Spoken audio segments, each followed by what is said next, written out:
So, after a short but as far as I'm concerned momentum-hindering break, Legends of Tomorrow is back with the brand new episode entitled Left Behind, and I promise you this has nothing to do with Kirk Cameron. After Chronos attacks the crew of the Waverider, kidnapping Captain Cold and sabotaging the time ship to make a jump to the future, the Atom, Hawkgirl, and White Canary find themselves stranded in 1958, making them the Left Behind of the title. Now, at first I was really excited to see where this episode was going to go. If you remember, in the last episode, Night of the Hawk, you saw a lot of the characters actually built comfortable, even happy lives for themselves in Harmony Falls. But wouldn't you know it, we have to leave Harmony Falls because, you know, Vandal Savage might be looking for us there, even though you pretty soundly defeated him last episode, so you probably could have come back. And I mean, he's going to at least be looking for Hawkgirl wherever she goes, so as long as you're with her, your life is kind of in danger anyway, so you might as well stay somewhere where you're comfortable. But whatever, we're taking this show on the road, it seems. Well, Ray never gives up hope that Rip and the others are coming back for them, even going so far as to build a beacon. The two girls, they're not exactly crazy about this period in time. White Canary especially gets bored very easily and decides that she's just gonna go back and rejoin the League of Assassins because living in 1958 is too hard, even though we had an entire episode devoted to her dealing with her violent feelings and deciding that killing wasn't right anymore. She just goes out of her way to become an assassin again.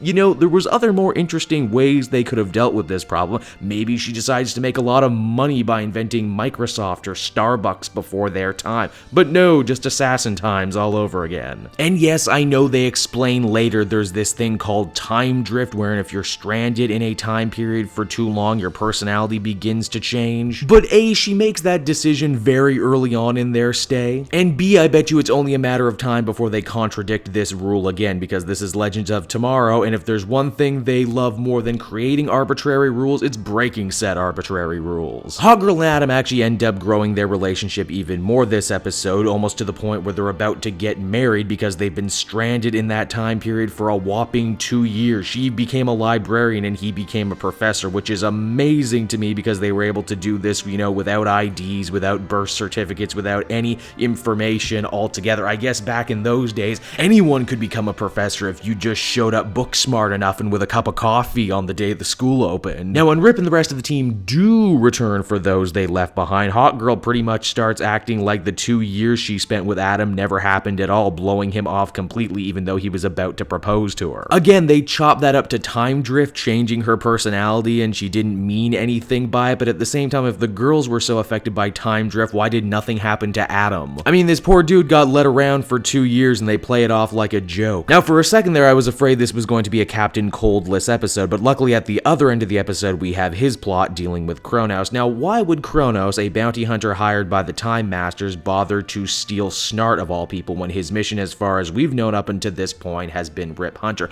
Well, it's because, and this is a spoiler here, so feel free to click to the end if you don't want it all spoiled for you, Chronos was actually Heatwave all along. Dun dun dun! Yes, it seemed when Snart spared Rory, the Time Masters picked him up and took him to Vanishing Point, where they made him into an ultra-cool Boba Fett-style bounty hunter. I'm not gonna lie, I was genuinely surprised by this twist, although I did begin scratching my head and thinking it didn't make much sense when in this very same episode they say it's impossible for you to cross your own timeline, even though that's clearly what Chronos did because we saw Heatwave fight Chronos numerous times. You see what I mean about Legends of Tomorrow? They'll write a rule in stone and then contradict it just a few short minutes later. The rest of the episode involves the crew of the Waverider attempting to infiltrate Nanda Parbat and rescue Sarah, even though she completely doesn't want to be saved and is totally drinking that Ra's al Ghul Kool-Aid right about now. I never watched Arrow, so this is actually my first exposure to CW's Ra's al Ghul in the League of Assassins. He's not too bad. He's no David Warner, and he's certainly no Liam Neeson, but he's alright. I will say the show did a good job budgeting because by the end, everyone actually gets to use their powers and we get a big crazy ninja fight wherein Hawkgirl tries to use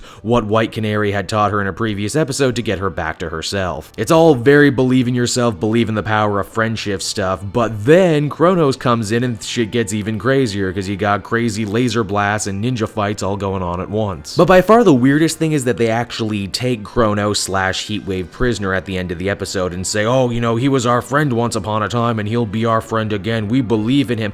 Guys, you do remember that he betrayed you by choice previously, right? That he wasn't coerced into doing it or anything. He genuinely wanted to do those things. Wow, you guys are dumb. After showing some some great improvement in Night of the Hawk, I am sad to say Left Behind was Legends of Tomorrow returning to its bad habits. The episode is scattershot from start to finish, not really being able to concentrate on any one plot line for too long. Characters say and do illogical things, and once again the rules of time travel, or lack of rules of time travel depending on how you look at it, get bent over a barrel. Heatwave is certainly a lot more interesting as Chronos, and this gives Captain Cold and Wentworth Miller a lot more to do, but he's just so far from his comic counterpart now, it's crazy. Overall, I can only give this episode a 6 out of 10, and I feel like I'm being generous. Hey everyone, thanks so much for watching my newest video. I hope you enjoyed it, and I hope you'll feel like checking out some more videos I have on offer here at Cape Joel.